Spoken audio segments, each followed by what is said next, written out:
Hey everybody, welcome back. It's been a while since I've talked about interviews, so I want to do like an interviews 101 type episode. And I want to talk about the organization that you need, the automation you may need. I want to go through my pre-interview checklist again and also talk about a little bit in terms of how to structure an interview and how to speak with your guests, as well as how to address your listeners while you're doing your interview.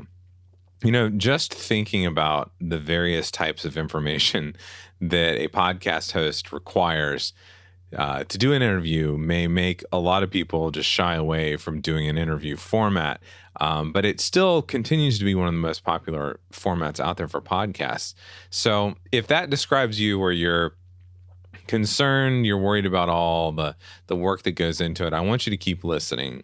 Because once you know about some of the tips and the tricks that podcast hosts are using to make this easier, you may want to include interviews in your mix of what you're doing. Okay, so one of the things you can do is automate the guest interview process as much as possible, and that can help you prepare for your recording. Some of the resources that I've seen people use to collect key bits of information as they're signing up guests to be on their podcasts are things like Google Forms, Typeform, Jotform, those types of services where you can create a form the guest can fill in. You utilize these forms and maybe build them into your website. So you can send people to your press kit and there's a form and all that sort of stuff.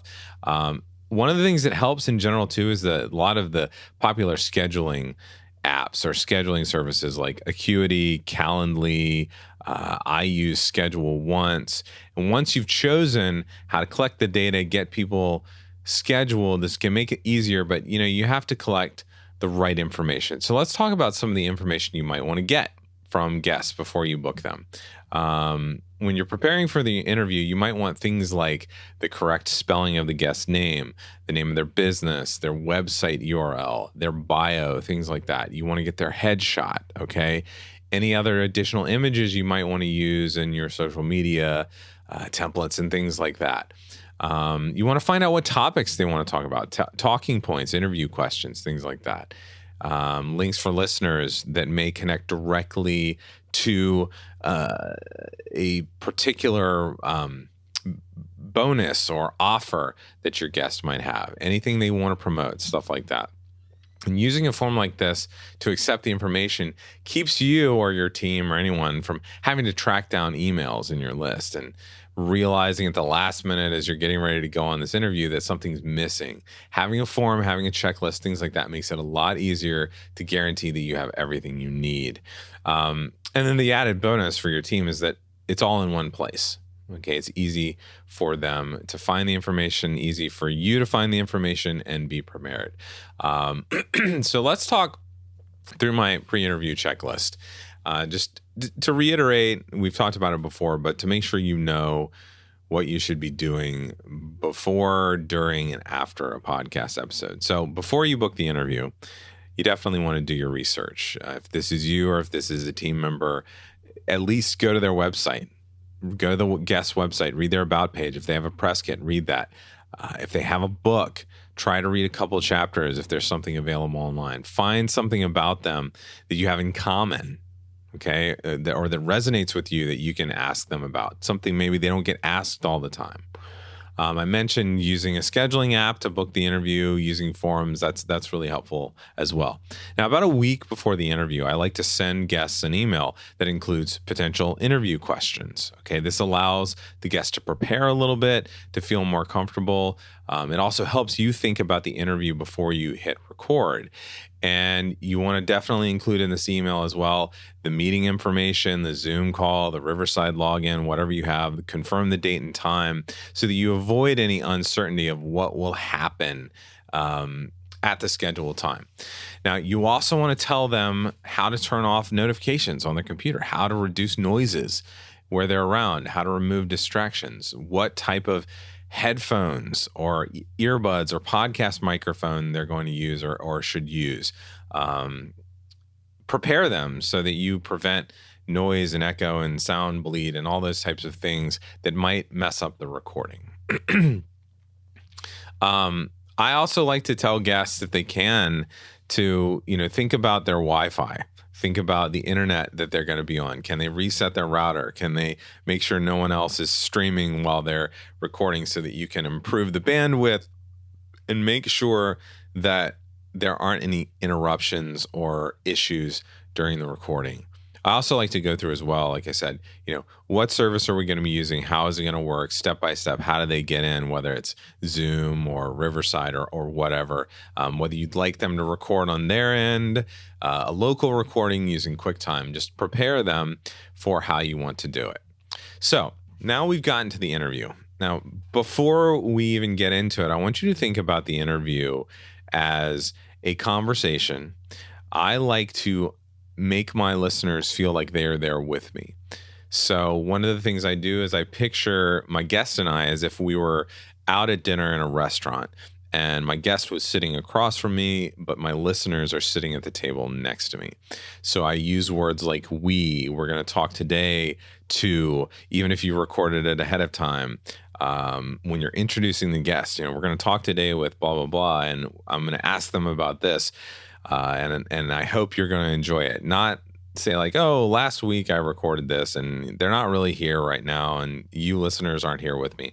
So you're using terms like we'd like to know, could you tell us, could you tell the listeners, could you tell the people that are here with me, your story? Could you help us understand things like that make the listener feel more included?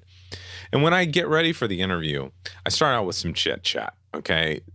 5 to 10 minutes of getting to know the guest, asking about their day, asking what's exciting them recently, just trying to make the guest feel more comfortable and warmed up.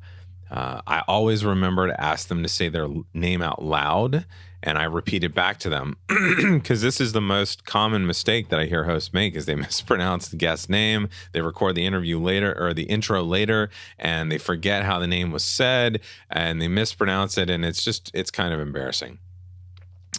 So the next thing you want to do is, I like to wait to actually start my recording on Zoom or Riverside until we're ready and we've done our chit chat. So I don't include that.